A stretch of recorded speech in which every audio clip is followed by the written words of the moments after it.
श्री राम जय राम जय जय राम।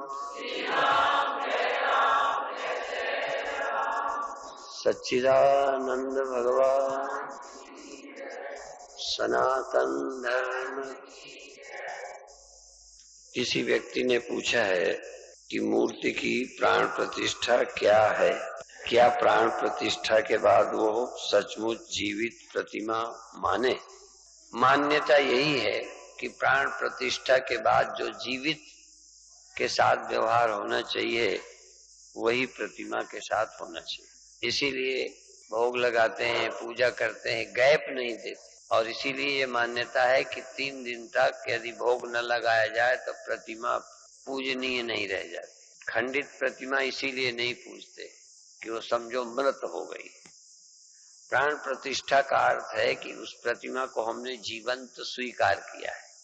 भले वो विश्वास मंत्र और पद्धति से स्वीकारा, पर स्वीकार किया है। जैसे किसी को आपने पत्नी स्वीकार किया तो पत्नी मानते हो, जीवित तो नहीं करते पर पत्नी तो मानते हो, वो तो विश्वास है। दूसरे जीवित कौन है, मृत कौन है, ये भी एक बात है रहस्य की। हम लोग तो पृथ्वी को, पेड़ों को, सबको जीवित मानते हैं। चेतनता विशेष न होने पर भी वह जीवंत है। इसीलिए हम ब्रह्म की सब में उपासना करते हैं। हम जीव की उपासना नहीं करते, हम ब्रह्म की उपासना करते हैं और ब्रह्म सब में व्यापक है। एक चर्चा आई थी, इन्होंने वह शब्द के विषय में पूछा है, वो कौन है। जहां वो रखेगा वहीं हम रहेंगे, वो कौन है। यद्यपि ये प्रश्न हम उठा सकते हैं, तुम कौन हो। किसी एक को ठीक से जानो तो दूसरा समझ में आ जाए। और जब तक तुम यह हो तब तक वह कोई है। शायद इसको खोजते खोजते यही वो हो। और हमने आज के प्रवचन में कहा था कि वह जिसको कहते हैं जिसमें जड़ता होती है, चैतन्यता छिपी होती है, जो सुनता नहीं, समझता नहीं, जिसके इंद्रियां नहीं, उसको वह कहते हैं। वह दिखता नहीं, जो दिखता है यद्यपि उसके कारण वह है, दिखाई पड़ने वाला ही दूर है, इसलिए वह कहते हैं। पर वह के जो भीतर है वह तुम के भीतर है, जो तुम के भीतर है वही मैं के भीतर है। वो 3 नहीं है, सचमुच वो 3 नहीं है। पर जब हम इसको मैं कहते हैं तो मैं से तुम अलग हो गया, जिसको हम तुम कहते हैं तुमसे वह अलग हो गया। वैसे भी जिसके विषय में चर्चा की जाती है वो थर्ड पर्सन है, जिससे चर्चा की जाती है वो सेकंड पर्सन है, जो चर्चा करता है वो फर्स्ट पर्सन। गुरु फर्स्ट पर्सन है, शिष्य सेकंड पर्सन है, ईश्वर थर्ड पर्सन है। ईश्वर के विषय में जीव से चर्चा हो रही है और गुरु करता है। यद्यपि गुरु भी जीव है, सुनने वाला भी जीव है, जिसके विषय में कहते हैं वो ईश्वर है। पर ईश्वर के भीतर तुम, जीव, शिष्य के भीतर मैं, गुरु के भीतर वो 3 नहीं है। और अस्तित्व के व्यक्त करने के लिए जो खुद नहीं बोलता, जिसके विषय में जिससे चर्चा की जाती है वह खुद नहीं बोलता, इसीलिए उसके विषय में कोई और बोलता है। ईश्वर यदि बोलता होता तो जब हम ईश्वर के विषय में समझाते तो कहते चुप रहो, मेरे विषय में तुम समझाने वाले कौन, मैं आप ही समझा दूंगा कि मैं कौन हूं। कभी इतराज नहीं करता, तुम चाहे जो कुछ समझाते रहो। तो जिसके विषय में हम समझाते हैं उसमें ईगो नहीं है, उसमें अलग से कुछ बोलने चलने की क्षमता नहीं है। इसीलिए उसके विषय में जिसको जिज्ञासा है वह तुम है, जो उसके विषय में समझाता है वो मैं है। कहीं भी हो, तुम समझाने लगो तो तुम मैं हो जाओगे, जिसको समझाओगे वो तू हो जाएगा, जिसके विषय में समझाओगे तो वह है तो पर वह जिसको तुम देख रहे हो वो नाशवान है, और जिसको तुम समझा रहे हो वो भी नाशवान है, और जो समझा रहा है बोलो वो भी नाशवान है। तो तीनों नाशवान है और तीनों अविनाशी है। इस मैं में भी एक चीज है जो मरती नहीं, तू में भी एक चीज है जो, वह में भी एक चीज है और वो है एक ही। इसीलिए उसको थर्ड पर्सन में कहो तो अविनाशी है, सेकंड पर्सन में कहो तो अविनाशी है, पर वो कभी पूछता ही नहीं, इसलिए उसके विषय में हम उसके लिए नहीं कहते, उसके विषय में बोलो उसके हित के लिए, क्योंकि उसने कभी चिंता ही नहीं की, उसने कोई शिकायत नहीं की, उसने कुछ कहा ही नहीं, पूछे ही नहीं। तुमने पूछा है, और चूंकि हम जानते हैं वो विराट है, व्यापक है, बहुत है, तुम सीमित हो, तो विराट तुम्हारे अंदर भी है, वही तुम में भी है, इसलिए वही तुम हो। महावाक्य क्या कहता है? वो जो है ना वो तुम हो, जो तुम हो ना तुम्हारा ही नाम वो है। लेकिन तुम जब बनावट की तरफ देखते हो तो वह और तुम अलग अलग, जब अस्तित्व की तरफ ध्यान जाएगा तो जो वो है वही तुम हो, जो तुम हो तुम ही वो हो। अब तुमको समझाना है कि वही तुम हो, उसको नहीं समझाना, और तुमको समझना है, तुम समझाने वाले नहीं हो। उसको समझोगे तो तुम अपने को समझ जाओ, तुम ठीक से समझोगे तो वो समझ आ जाएगा, क्योंकि वह और तुम केवल बाहरी अलग हो। और तुम कहो वो जड़ है, तो उस अर्थ में तुम भी सो जाते हो, तब तुम्हें कहां पता है। और तुम सोए होते तो तुम्हारे विषय में तुमको हम ना कहते, तुम्हारे पुत्र को कहते, भाई को कहते, पत्नी को कहते, पिता को कहते, भाई को समझाते, दोस्त को समझाते कि चिंता मत करो वो ठीक है। यदि तुम भी सुनने लायक ना होते तो सेकंड पर्सन ना होते, फिर तुम थर्ड पर्सन हो जाते। तो ईश्वर को स्वयं जरूरत पड़ी नहीं, पर विराट में जो छिपा है यदि उसको समझ जाओगे तो वो तुम में भी मिल जाएगा, तो तुम और वो एक हो जाओ। विराट और व्यक्ति, व्यक्ति और विराट भी एक, वह और तुम भी, लेकिन सहज नहीं दिखता। क्यों नहीं दिखता? क्योंकि मैं की बनावट बिल्कुल अलग है, वह की बनावट बिल्कुल अलग है, दूरी है, और जिसको समझाते हो अलग बैठा है। यहाँ तो तीन, समझाने वाला अलग, समझने वाला अलग, और जिसके विषय में समझाना है वो अलग। पर समझने के बाद समझाने वाला वही, समझने वाला वही, जिसके विषय में कहते हैं वो भी वही। और शुरू शुरू में लगेगा ये बातें हैं कैसे कहते हैं, यही टाइम लगता है, धीरे धीरे धीरे। तो वेद के 4 महावाक्य हैं, उसमें तत्वमसि भी है। तत्व माने वो, त्वम वह तुम हो। देखो यूं बोल, यदि हम वह जो है तुम हो, क्योंकि तुमको कहा इसलिए तुम हो, यदि उसको कहते ना तो कहते कैसे? यदि उससे बात करते तो वो तुम हो जाता, यदि उससे बात करें तो वो तुम हो जाएगा। उसको समझाएंगे कि ये तो ही है, ये सब तू है। जैसे तुमको समझाते हैं कि वह ये जो फैला है विस्तार वो तुम हो, इसलिए हो कहते हैं, वह तुम हो। और यदि कहना ही हो तो कहेंगे वह सब है, वह सब है, लेकिन है कहेंगे। और मैं को सब कहना हो तो क्या कहेंगे?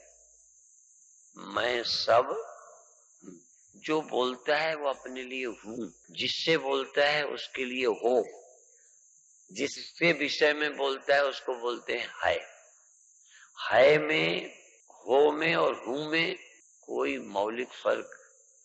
एक श्लोक बोल के बंद करते हैं। तीर्त्वा मोह मोहार्णवम, तीर्त्वा, तीर्त्वा माने तैर कर, पार कर, तैरना, तैर जाना, तैर करके पार करना। तीर्त्वा मोह आर्णवम, मोह का, अज्ञान का सागर पार कर गए, अज्ञान का सागर पार करके हत्वा राग द्वेषादि राक्षसा, अज्ञान का सागर अविद्या की नदी पार करो और राग और द्वेष की हत्या करो, खत्म करो। राग और द्वेष आदि और भी है, काम क्रोध लोभ मोह भय चिंता, ये राक्षस है। लंका समुद्र के पार है, वहां तक जाओ।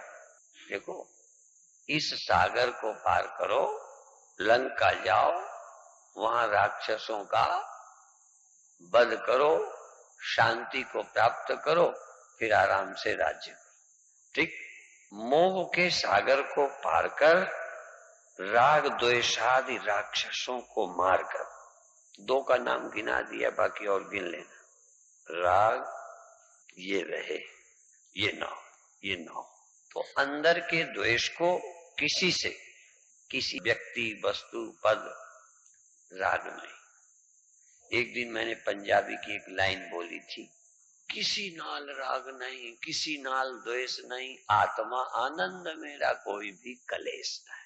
तो राग और द्वेष राक्षस है, और भी हैं इनके परिवार के, ये दो मुख्य राक्षस है। इसलिए अविद्या, अस्मिता, राग, द्वेष, अभिनिवेश, बस 5।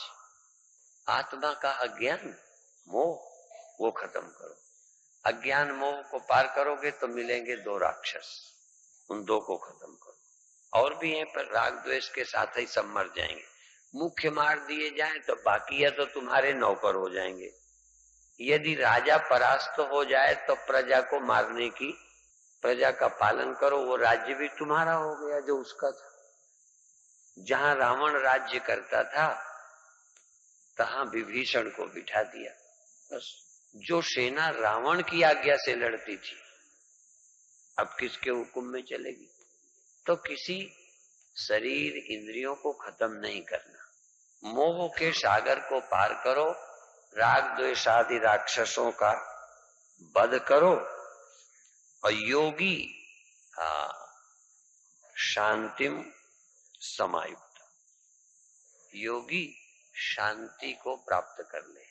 शांति जब मिल जाए, जिसको राक्षसों ने चुरा लिया था, तो यहाँ राग द्वेष आदि ने तुम्हारी शांति नष्ट की हुई। ये क्यों सफल होते हैं राक्षस? क्योंकि तुम मोह में पड़े हो। मोह को पार कर जाओ, राग द्वेष आदि राक्षसों का वध कर दो, शांति से युक्त हो जाओ, और आत्मा राम, आत्मा में आराम, अपने आप में विश्राम करके विराजमान रहो। बाह्य नित्य सुखासक्तिम, बाह्य अनित्य सुखासक्तिम, बाहर ऑब्जेक्ट अपने अलावा किसी के सुख की आसक्ति मत रखो। अपने चेतन से अतिरिक्त में सुखासक्त मत हो, और हित्वात्म सुख निर्वृता, अर्थात बाहर अपने से भिन्न की सुख की आसक्ति की तो हत्या कर दो, खत्म कर दो, और आत्म सुख में रहो, आत्म सुख रहो, और निर्वृत्त, कोई वृत्ति पाने की रखो मत। घटस्थ दीपवत स्वस्थ, जैसे घड़े के भीतर दिया जल रहा हो। कभी कभी बाहर दिया जलाते हो तो बुझ जाते, कभी कभी तो उद्घाटन भी नहीं कर पाते, दिया बुझ जाता है। हवा चलते में बड़ा मुश्किल पड़ता है, तो कहते कोई नहीं, जल गया, बस खत्म करो, फिर जलाओ, फिर जलाओ बुझता, जलाओ बुझता। तो कई लोग कहते हैं हो गया, चलो ठीक है, क्या करें, या तो शीशा लगा, कोई ढक्कन लगा। तो जैसे घड़े के अंदर दीपक जल रहा हो जिसको हवा नहीं लगती, ऐसे उसकी तरह स्वस्थ शांत, स्वांत एव प्रकाशते, अपने अंदर अंदर ही, बाहर कहीं उजेला नहीं फेंकना, कुछ देखने नहीं, छेदों से, छेद हैं भी तो बंद कर। तो घड़े के अंदर दीप की तरह बिना हवा के जैसे शांत जलता है, ऐसे ही अंदर हवा से हिलता है, मन हवा है। आवत देखें विषय हवा है, आवत देखें विषय बयारी। जब विषय की हवा चलती है, विषय आते हैं, तो अंदर की ज्योति तो छेद बंद करो, बाहर की हवा ना नहीं, विषयों को नहीं, बाहर के बाहर, अंदर कोई नहीं आएगा, गेट बंद। तो आप अपने दरवाजे खुला मत छोड़ो। इस शरीर के अंदर घड़े की तरह तुम चैतन्य ज्योति बस सिर्फ जगते रहो, न हिलो न डुलो, न इधर न उधर। जब ज्योति हिलती है तो कभी उधर कभी इधर। आपकी चैतन्यता कभी सुनने, कभी देखने, कभी पाने हिलती है। बिना हवा के दिए की तरह अंदर शांत घड़े के भीतर जागते रहो। ऐसे इस देह के भीतर तुम भी अंदर अंदर, इस देह के अंदर भी चैतन्य रहो। किसी इंद्रिय के द्वार से न तुम बाहर जाओ, न बाहर की हवा अंदर आने दो। तुम अंदर स्वस्थ शांत जागते रहो। इससे क्या होगा? आत्मा का अनुभव होने लगे, मैं कौन हूं, अभी तो मिले हुए। इस तरह उपाधि स्थितोपि तद्धर्मैर अलिप्तो व्योमवन मुनि।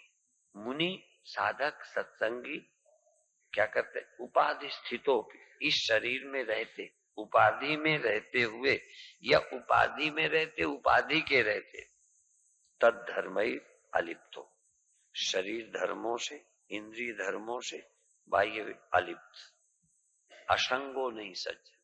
अंदर से जब कहो मैं अलिप्त हूं, मुझे चाहिए नहीं, तो अलिप्त हो जाओगे। जैसी मति, ये याद रखना, ये मंत्र है, जैसी मति, तो तुम्हारी मति हम तो परेशान हैं, ये है, तुम्हारी समझे ही ऐसी है। आप मति को देखो, तुम कुछ नहीं होते। कहोगे कैसे झूठ बोले? तुम बोलो तो सच हो जाएगा। ईमानदारी से तुम बोल के तो देखो, बोलो तो निहाल हो जाओगे। बोलो कि मैं असंग हूं, बोलो कि मैं अलेप हूं, बोलो कि इनसे क्या लेना देना, इनसे मैं परेशान नहीं हूं। अंदर बोल के तो देखो, जबान से नहीं, अंदर से। अंदर से जो बोल दोगे वही सच होगा। इसलिए चार वाणी होती है, बैखरी, मध्यमा, पश्यंती और परा। परा वाणी झूठ होती ही कभी नहीं। परा वाणी से जो बोलोगे वही होगा। परा वाणी से बोलो निहाल हो जाओ। तुम अंतरात्मा से, जिसको कहते हैं आत्मा की आवाज कहते हैं, तुम अंदर से बोलो कि इनसे मेरा कोई संबंध ही नहीं, तुम बोलोगे वही हो जाएगा। जैसा तुम सोचोगे वैसा ही हो जाएगा। स्वप्न में क्या हो गया था क्या? तुम ठीक से स्वप्नों को समझो तो तुम सक्षम हो जाओगे। जब स्वप्न खड़ा कर सकते हो, खो सकते हो, तो यहां भी सब कर सकते हो विचार में। इसलिए जैसी मति, ये मंत्र याद रखना। अब मति बदलना, तुम्हारी मति बदल गई, तुम असंग हो, अलिप्त हो, आनंदित हो, तो तुम अलिप्त हो व्योमवत, आकाश की तरह। चाहे हवा चले, चाहे बादल आवे, आकाश में अलिप्त है। ऐसे सब हो, तुम अलिप्त रहो। तुम आकाश की तरह, मुनि आकाश की तरह अलिप्त रहता है। सर्वविन मूढ़वत तिष्ठेत, सब कुछ जानते हुए भी मूर्ख की तरह, जैसे कुछ पता ही नहीं।